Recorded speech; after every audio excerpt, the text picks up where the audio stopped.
হামলায় আহত পুলিশ সদস্যদের চিকিৎসা দিচ্ছেন বাড়ি উপজেলা স্বাস্থ্য কমপ্লেক্সের কর্তব্যরত রাত 10:15 আমাদের এখানে 7 জন পুলিশ সদস্য এসেছিল। তার মধ্যে রুহুল আমিন এএসআই সহ রাসেল এসআই এবং শাহনাল এসআই সহ টোটালে 7 জন এসেছিল আর কি। ওনারা এখানে প্রাথমিক চিকিৎসার জন্য ভর্তি হয়েছে।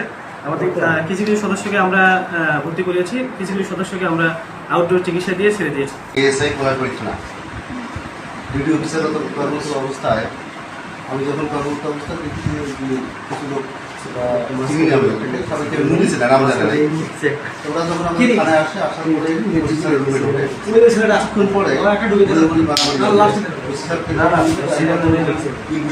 আমি দৌড় পড়ে গেছি।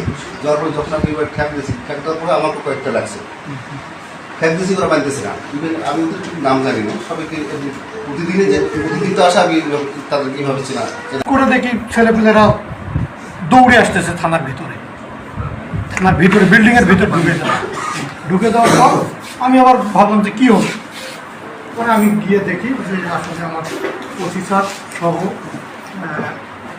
আরও অফিসার ফোর্স ছিল, সিভিলে ছিল, ওনাদের গায়ে হাত দেয়।